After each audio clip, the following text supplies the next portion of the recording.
والبانا AbdulMesih BarAbraham وباوا والببلاخة بشي آخيتا بشي ديوتا أدلقالا اللم دياني أتزونا خاطع طورايا من هذه السبب بخازوتن من دان دي مبلاطا فتخي عينن أتأخنن لو خعما أدي وكيليا وبس مصالوية لهم يبالخواي مخزي وطنيا AbdulMesih محكش أخيتش مش خاكات وديا وخا ناشرا برابا شمعنا at Sanharib Balli's role in the early Assyrian unity and revival movement. نمد يعني رابا بس نبقى يقول لهم وبقوا طيبوت الناشي مخ أبو زيتون مخ AbdulMesih BarAbraham يبتخيانا يراح شخ أطيروت ديان أتزونا خاتا أخونا سنيقي أخونا من ديان رابا من هذا السبب قبل طيبوت الدين بس لا شغل زون إن أتلوصي 5 دقائق بود you have only 25 minutes. I'm very sorry. 35 minutes? 35 minutes. I understood 45. 45 minutes. So. تركيزاكي AbdulMesih نور أنا عبود بترجماني وترجمانه عم حذاده سملان وسبب دي سعده كاريو محكينه بل ترجماني طبعا بو إنجليشوي ومحاضرلان. So Shlomo, ladies and gentlemen, thank you for Abu Zaytun, of course, who gave a chronological introduction into the topic. So it's much more easier now to talk on the second topic, which we prepared together. The Assyrian genocide that was mentioned dealt, of course, a fatal blow to the early Assyrian national and cultural movement and led to the break of direct transmission of the writings that we have heard about of the national intellectuals and leading figures of the early national unity movement. So Assyrian schools, monasteries and their libraries were totally destroyed. Even after that, the writings of important pioneers such as Nahum Fayed and Ashur Yusuf and others remained lost for almost a century.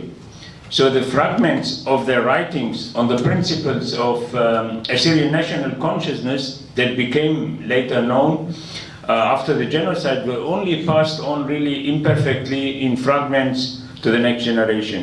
So one of these intellectuals, as Abud mentioned in the previous speech, is Sanharib Balli. He was often casually mentioned during the regular memorial events along with Nahum Fayed, although we had really no knowledge of his extensive writings.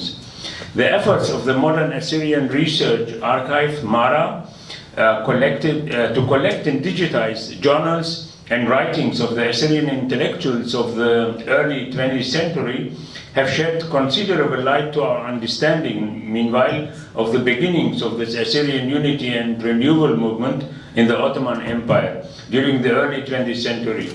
As part of the transcription and translation of this material, which has now been carried out by a small team led by Abu Zaytun about 5 years ago, 9 related multilingual publications and books have been published, and most of them are on the desk outside and can be viewed.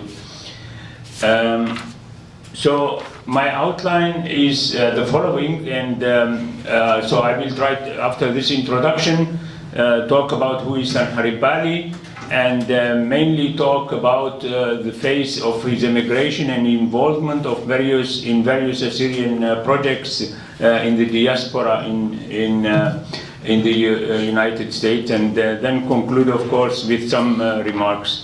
So it was only with the transcription of the numerous articles appeared in magazines which made it clear that Balli was part of the inner circle of the early Assyrian unity and national movement from the very beginning.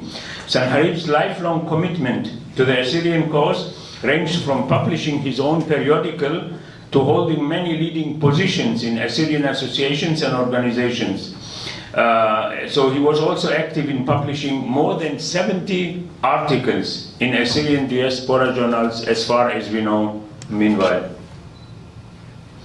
So in a new book edition that Abud can hold up, Sanharib Balli and the Assyrian National Movement, which will be published soon, Abu Zaytun and myself have been able to document his lifelong intellectual legacy based on translations of his writings and his involvement in the founding of many national organizations. So beginning with the founding of Intibah, which we heard about in Diyarbakir, and which he was listed as a chairman in '99. So who was Sanharib Balli? So far, no comprehensive biography of the author, activist, intellectual Balli existed, which took into account the wealth of information from his numerous contributions in the early century.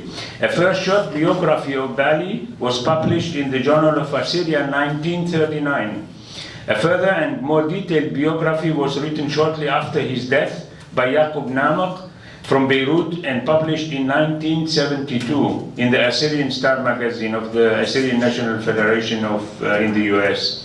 After the translation of Balli's all available articles and the consideration of further resources such as periodicals, audio recordings, the two biographies that I mentioned were corrected, substantiated in many aspects in this book.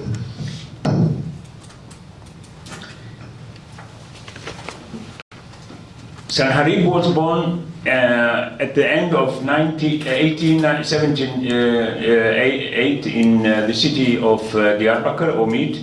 He was baptized and in January 1879 in the famous Cathedral of St. Mary, Yudatha, where the remains of famous scholars and church fathers such as Yaqub Saruch, Barsalibi, Patriarch Yaqub II, and others can be found. As a young boy, he learned languages at the Orthodox Primary Secondary School in Diyarbakir, which was established in 1881 and which was led by Hanna Seri Chakhi, which we heard about. In addition to classic Syriac, he learned also Arabic, Turkish, Ottoman Turkish, Persian, Russian, and French languages. In 1893, at the age of 14, he passed his examination in the presence of the Bishop and later Patriarch Abdullah Satuf and received his diploma. He studied for a further year at the Deir Zafaran monastery. When he fell ill, he was forced to return to his parents' house to Diyarbakir. He was bedridden, so sick, during the terrible Abdul Hamid massacres of the Armenian and Assyrian population in Diyarbakir in November 1895, in which his father, as well as his brother, along with his wife, were killed. He himself was seriously injured during the looting of his parents' house, where he narrowly escaped death. In the well-documented massacres during 1895, most of the Assyrians in Diyarbakir found refuge in the Yudatha Loho church.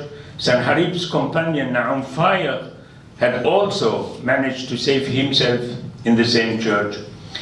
We heard about the Ottoman constitutional period. I will skip this, of course. In this context, the Assyrian, like other non-Muslim population group, welcomed the secular approach that offered full Ottoman citizenship and opened up to all people of the Ottoman state. Political participation was part of the promise of the revolution, along with the legal recognition of individuals. So the liberal reforms were introduced, were decisive in the birth of Intibah society, as Abud spoke about.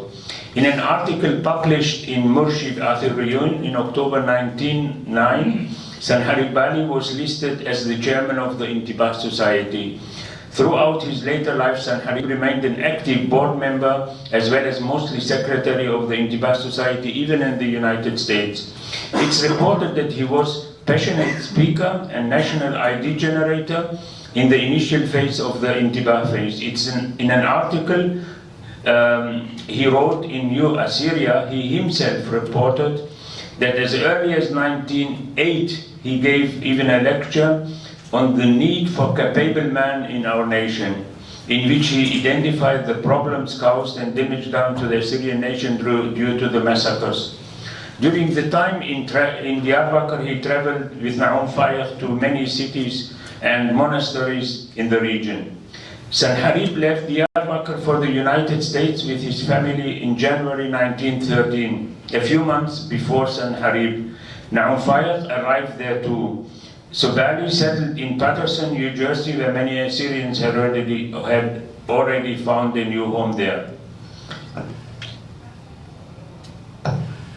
Already in June 19, so a few months after his arrival in the US, he began publishing his own periodical, Sautod Oromoye, which he later renamed Sautod Othoroye. We don't know the reasons why he switched the names. Of a total of 18 published issues, only one issue from February 1915 exists. The last issue appeared apparently around mid-1915. So, talking about the activities in the US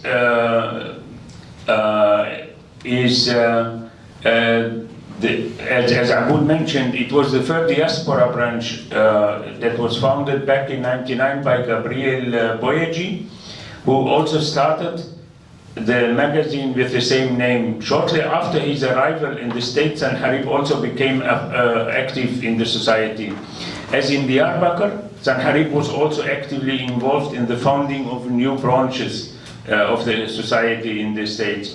For example, the report on a joint trip with Na'um Fayed in the United States and Joel Warda, they went to Rochester in 1913. This report is on file. The Intibah branch there was founded in their presence. The founding of two other Intibah associations in the presence of Sanharib is documented in an article in Beth Nahrin magazine.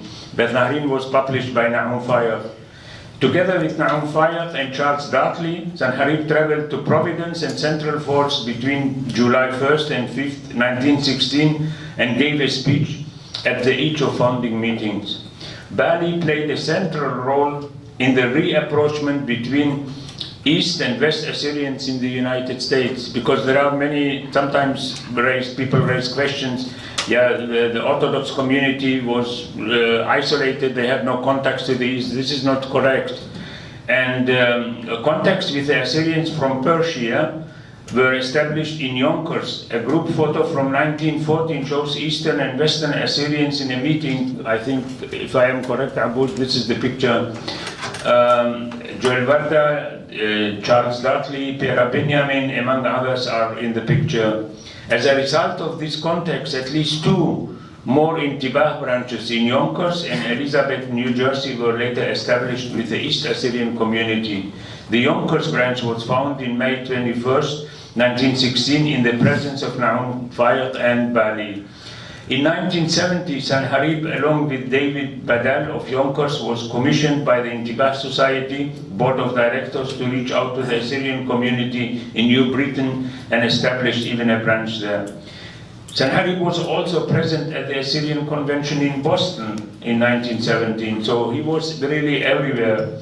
And in an article in New Assyria, it is said about him, I cite, Balli, a learned and accomplished Assyrian and a perfect orator, was introduced. Mr. Sanharib delivered a beautiful address by which he steered the audience. The applause which greeted his speech could be heard a long way in distance. Citation end. At the Second Assyrian National Convention in Rochester, held in September 1918, Balli presented the annual report of the Intibah Society. And in a report published in Assyria about he was characterized as in the following way. Mr. Balli is born orator. He is always a welcome and attractive speaker. His patriotism knows no bounds. So talking about further engagement, I will very briefly go through each of the items. First of all, I would also mention the Assyrian National Association, which basically evolved out of the Intibah Association. It was founded in the convention in New York in 1970 and considered as the successor organization to Intibah, as all later associations were basically absorbed or integrated into this organization. This is confirmed in a writing by Na'um Fayed. Shortly after the founding of this new organization, the news about the murder of Patriarch of the Apostolic Church, Mar Binyamin, by the Kurdish tribal leader Simko shocked the Assyrian community, and a funeral service was held for him in St. John's Episcopal Church in Yonkers in April 1918, with the presence of the Patriarch's representative Paul Shimon, and together in the presence of Balli, Naum Fayyad, Charles Dudley, Hanna Khouri, Saeed Asfar, and many other known people of the time. So in contrast to the Intibah Association, this new organization saw itself as a political organization and lobby organization. After this, it became the driving force behind sending the delegates to the peace conference in Paris and covering the cost of the delegates during their stay in London and Paris, including those of Bishop Ephraim Barsaum, who was also delegate from Mesopotamia. As an expert on Turkish politics, Sanharib Balli was instrumental in selecting the US delegates and helped formulate proper demands. Two delegates from the US were Abraham Yusuf and Joel Warda. They were chosen in the beginning of 1990. So a successor organization to this cross-denominational association was found under the name Assyrio-Chaldean Unity, Shotafuta Unfoneto Othoreito Kaldeto, which took up the political lobbying. The president of this umbrella organization in 91 was Dr. Abraham Yusuf, a delegate to Paris.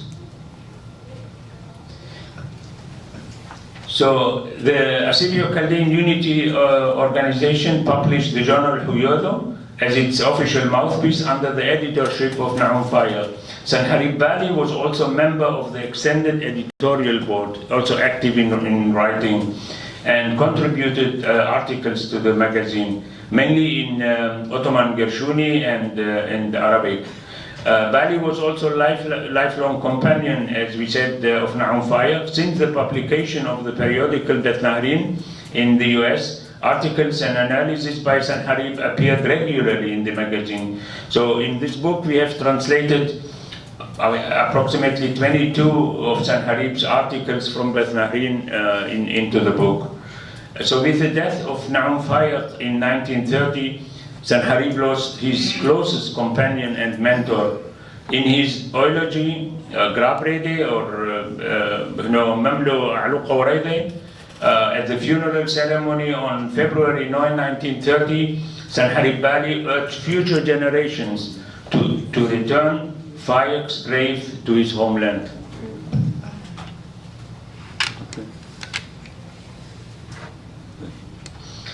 Another institution that was found, and it was more like a baby of Sanharib Balli, was the Ta'awun Simkad for Taqiyat and Maktabi Suryani, the Assyrian National School Association.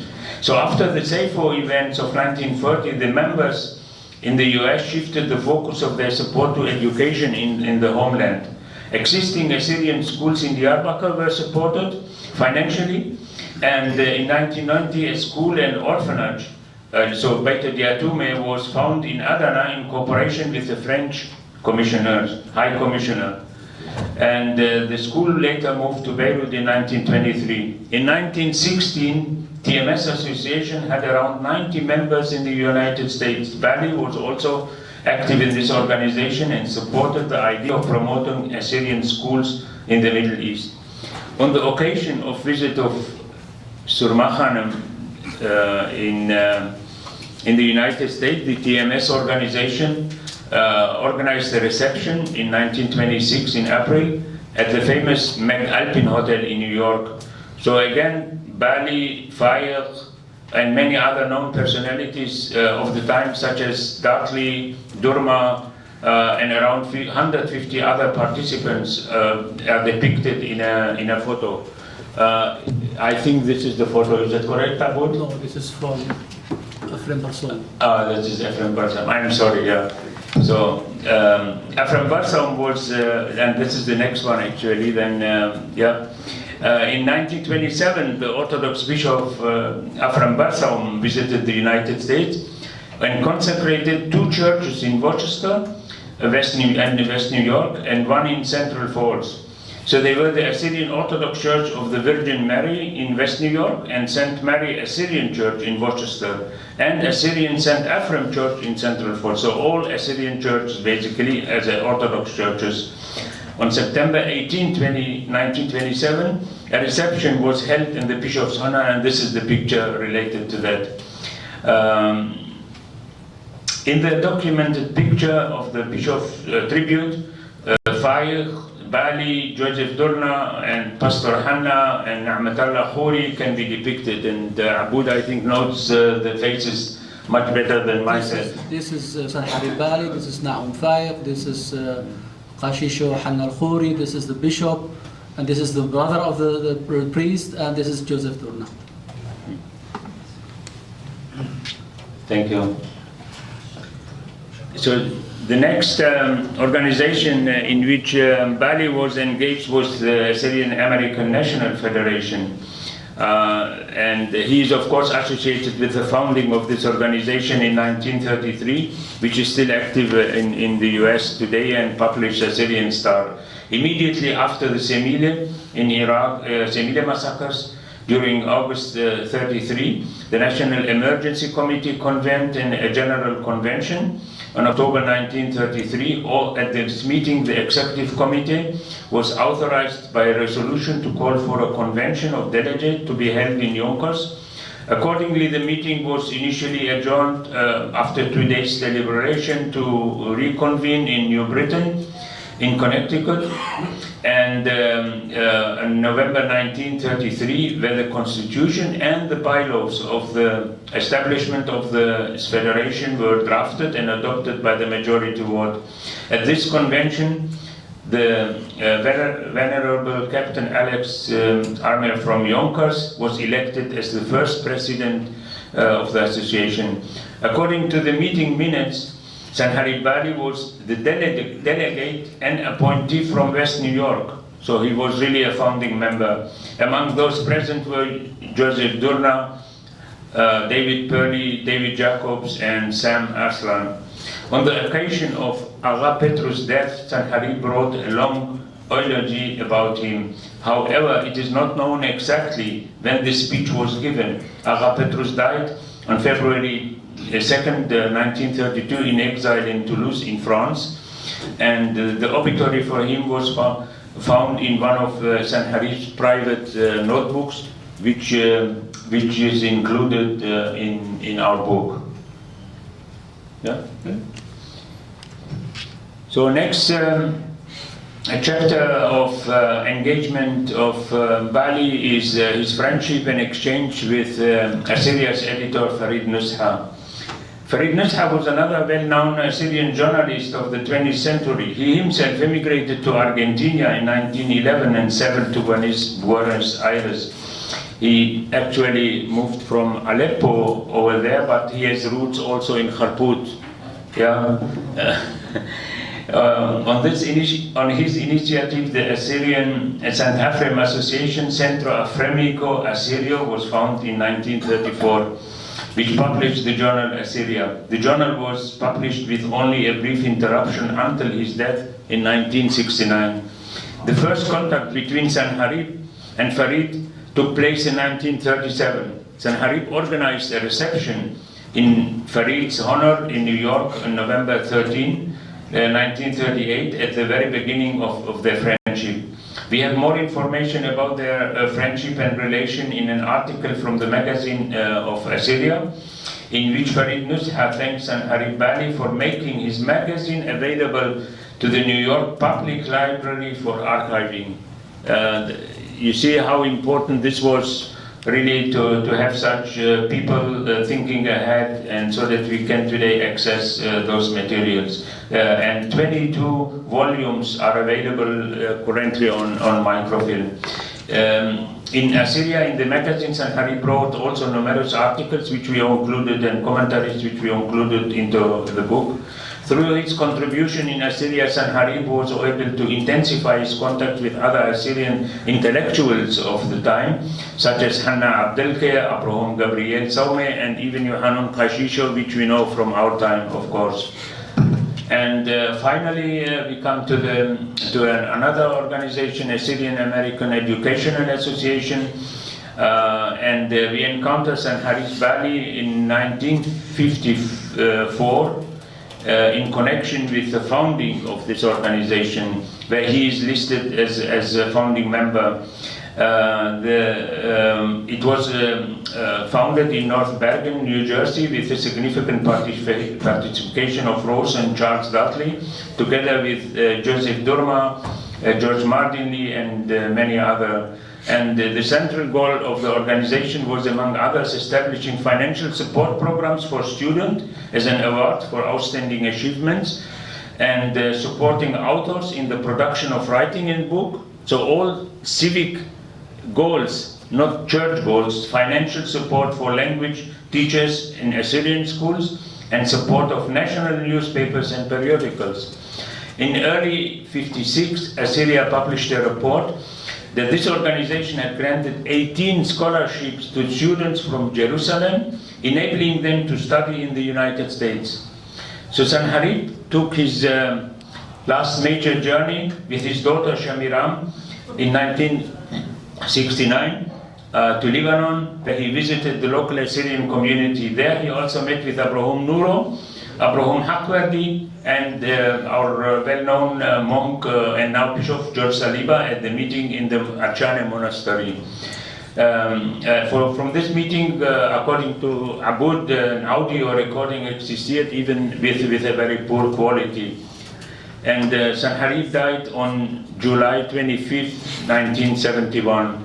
He was laid to rest in Flower Hill Cemetery in North Bergen in New Jersey, about 20 meters from the grave of his companion Nahum Fire. So 1 year after his death, the Assyrian American Federation awarded him the title Man of the Century and placed his picture, of course, as a cover page on the Assyrian Star of 1972 issue from September-October. And this is so my final remarks, with the transcription and translation of his numerous articles appeared in many journals, such as Murshid Authoriyin. Here we see all the magazines. His extensive work became visible. Balli was part of the inner circle of the Assyrian early unity and national movement. After his immigration to the US in 1913, he gained influence for over a half century in various functions and national organizations, especially through his writings in the most important Assyrian journals that we can see. Really, he must be regarded as one of the pioneers of the Assyrian unity and national ideas. As Abud mentioned, Balli was not shamasha like Nahum Fire. So he was really a civic person thinking. His thoughts were more advanced, more broad, and very well educated. He was citing in his journals, in his articles, sociological studies, books from French, from other people, from academics. So he was well educated, definitely.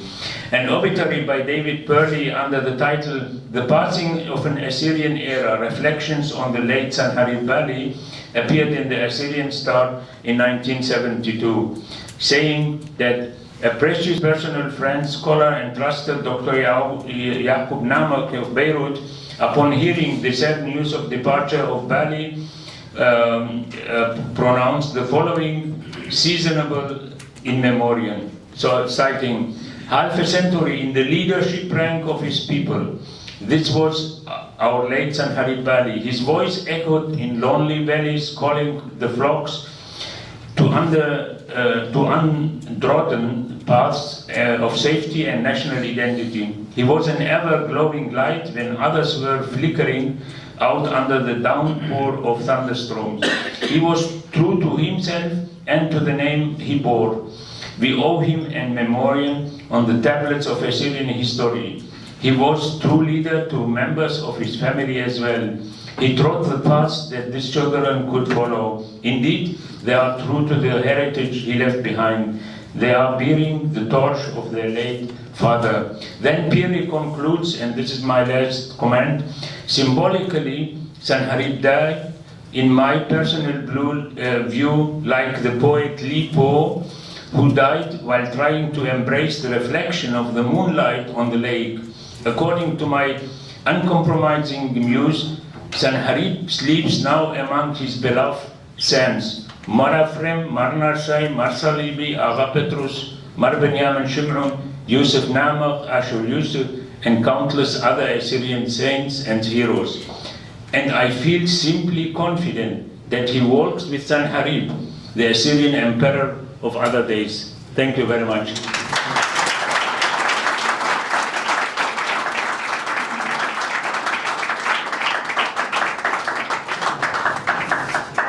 Todi Sagi, Todi Galabe, how Rabara Wasime, we are thankful to you for this wonderful conference. As you see, Assyria is alive. There are so many parts combined, and the last expressions were for me probably the best gift, to see where the church and the people are mixed in a wonderful way, working for a common cause. Thank you.